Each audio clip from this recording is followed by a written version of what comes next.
Bon,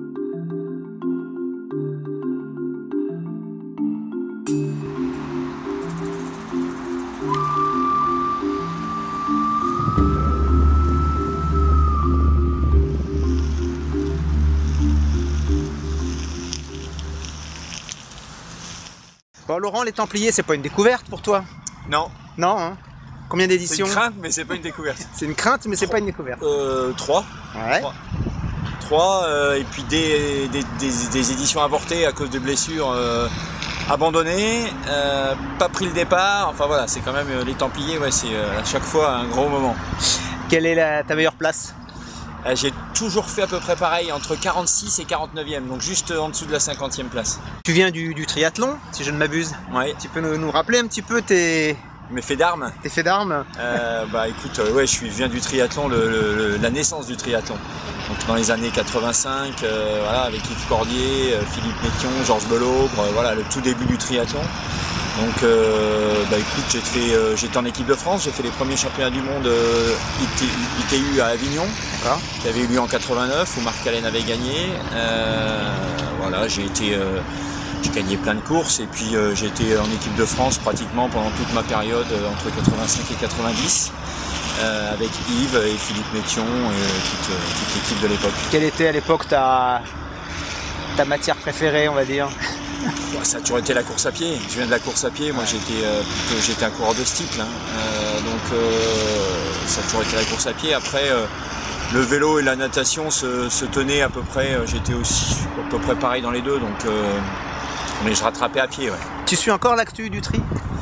Ouais, toujours un petit peu. Ouais, il y a Hawaï dimanche là. Voilà, je suis toujours un petit peu, même si le format a pas mal changé, mais je continue à regarder un peu. Ouais. Alors tu dis que tu viens du steeple. C'est quoi tes références sur steeple? Eh ben, j'avais une bonne référence en cadet. Attends, parce que c'était quand même maintenant cadet, on remonte à 30 ans, donc mais j'avais dû courir 4,20, un truc comme ça. Ouais. J'avais fait genre 5e je crois aux France de cadet de 1500 steeple. Après j'avais dû faire moins de 6 minutes au 2000 steeple. Donc j'étais vraiment bien et puis c'est là que j'ai intégré l'UREPS de Dijon et puis j'ai commencé à découvrir du ski de fond, plein d'autres sports et je me suis un peu éloigné du steeple. D'accord. Tu as des responsabilités aujourd'hui dans le monde du sport, est-ce que tu peux nous dire un peu ce qu'elles sont? Oui, disons que j'ai des responsabilités un peu moins parce que maintenant je suis plus consultant, donc j'essaye plutôt d'amener toute mon expérience dans l'univers sportif à des organisations ou à des marques.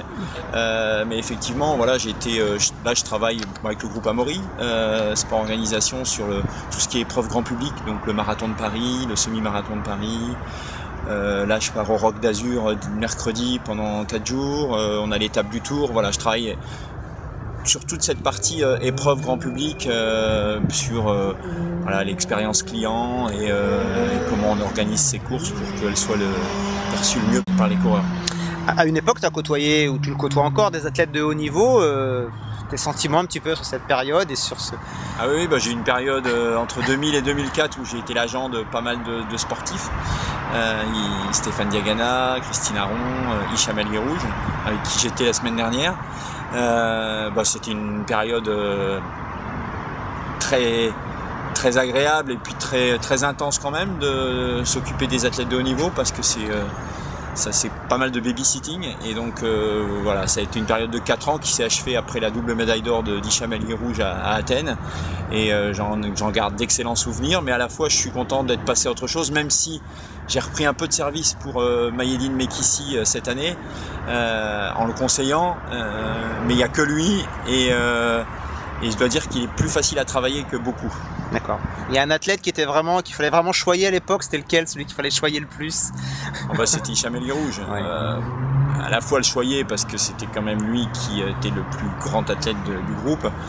C'est aussi parce que même si c'était un grand champion, c'est celui qui se posait le plus de questions et qui, et notamment en année olympique, quand on est arrivé aux Jeux à Athènes, qui avait ce doute de serais-je champion olympique un jour. Donc c'était Hicham sans conteste. Le running aujourd'hui, est-ce que c'est vraiment un sport populaire? Bah oui, ouais. ça n'arrête pas, ça continue, on le voit, on l'a vu avec les chiffres du marathon de Paris l'an dernier, 50 000, puis partout dans le monde, c'est populaire. Je pense que c'est populaire parce que c'est simple, c'est vraiment un sport simple, on n'a besoin de rien, on n'a même pas besoin de chaussures pour certains, donc c'est vraiment le sport facile à pratiquer, en 30-45 minutes on fait une petite séance et puis on est bien. Donc, et ça rajouté au fait que les gens ont besoin aussi un peu d'un exutoire et de faire du sport avec la vie stressante qu'on peut avoir aujourd'hui, je pense que le boom de la course à pied il est là. Les pelotons se féminisent, non? Est-ce que c'est une tendance aux États-Unis, j'ai l'impression? Est-ce que c'est aussi en France? Oui, c'est une forte tendance aux États-Unis, d'ailleurs même sur des distances de plus en plus longues, puisqu'aujourd'hui je crois que la plus forte croissance aux États-Unis c'est sur les semi-marathons féminins, 100% féminins. Ça arrive chez nous, plus lentement. Mais on a vu le succès de la Parisienne il y a encore une fois qui n'arrête pas d'être là. Maintenant, je pense que ça va prendre encore plusieurs années avant qu'on se retrouve avec des pelotons. Mais j'étais avec un organisateur belge hier et qui me disait que lui aujourd'hui plus de 50% de ses pelotons sont féminins.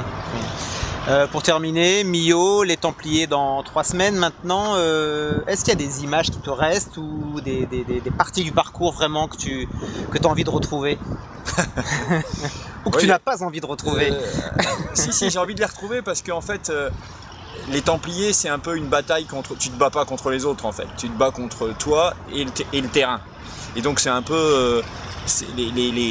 ton adversaire c'est la côte qui arrive, c'est la descente, c'est le parcours et autant je l'ai bien vécu à chaque fois le début de course parce que je pars toujours un peu trop vite, donc je suis bien, on est toujours tous bien pendant 30 km hein.